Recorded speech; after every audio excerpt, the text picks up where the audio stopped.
What's happening, guys? We are making some keto hamburger buns on the channel today, and I've been making keto recipes on YouTube for 3 years. Still haven't done a keto bun or keto hamburger buns recipe, so I figured since it's summertime, it's grilling season, it's hamburger making season, we need to change this. I need to make a keto hamburger bun recipe on my channel so you guys can make some delicious keto hamburgers. So that's what we're doing today. We are making some crazy delicious keto hamburger buns.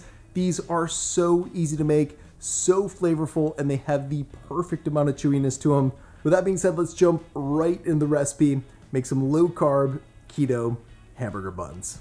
All right, so the first thing we're going to do is add 1 3/4 cups or 196 grams of blanched almond flour to a large bowl. Now, while I'm adding the almond flour to the bowl, let's talk about substitutions. If you're going to substitute this out, you'll want to do so with either sunflower seed flour or walnut flour. That said, coconut flour will not work as a substitute for these keto hamburger buns. It's way too absorbent, so if you use it, your keto buns are going to turn out dry and crumbly.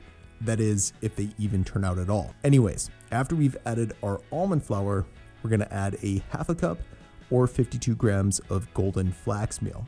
And yes, you can use regular flax meal in its place, but your buns will look more multigrain if you do.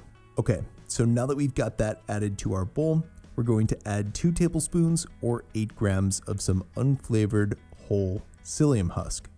Then when we've got that in there, we're going to add a heaping 1/2 tablespoon or 10 grams of baking powder to the mix, followed by a 1/2 teaspoon of salt.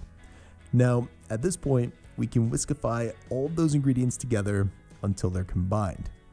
So once that's looking good, we're going to add 3/4 cup or 175 milliliters of hot water to the bowl, as well as a couple of eggs. So in a small dish, we're going to crack and add 2 large eggs, and then we'll want to use a fork to whiskify and beat the yolks and whites together until they combine.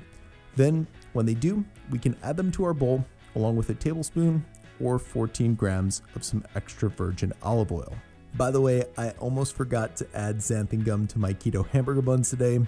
Luckily, I didn't because it adds the perfect amount of chewiness to these buns. But with that said, you will want to add a teaspoon or 3 grams of it as well. So now that we've actually added all the ingredients to our bowl, we're going to use a spatula to spatulize them until a sticky, doughy consistency forms, and then we're going to add a little extra almond flour. That said, we'll be adding a 1/4 cup or 28 grams more of it to our dough at this point.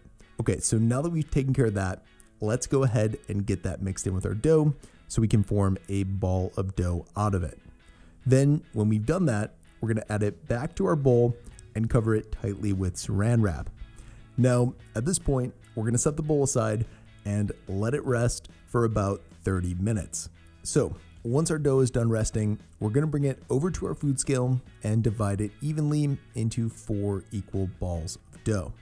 Having said that, while you're working with the dough and shaping the keto buns with your hands, you'll want to do so as gently as possible.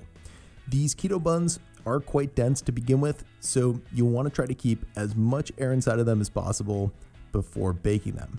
Anyways, as you're seeing here, once you've shaped your hamburger buns out of the dough, you'll want to add the buns to a baking sheet lined with parchment paper. Now, once we've shaped all of our buns, want to get a quick egg wash together to give them a really nice golden color, and just 1 whisked up egg will be enough to do that. Okay, so once you've brushed the egg wash onto the buns, you can top them with sesame seeds, or you can just keep them plain, but they're ready to be baked. Having said that, you'll want to bake the hamburger buns for about 25 minutes at 350 degrees or 177 degrees Celsius. Then when they're done baking, you'll want to let them cool down to room temperature before slicing them. However, once they cool down, you should end up with some keto hamburger buns that look like this. And that, guys, is how to make keto hamburger buns. As always, for more info on today's recipe, check out the video description below, and I hope you're having a great day.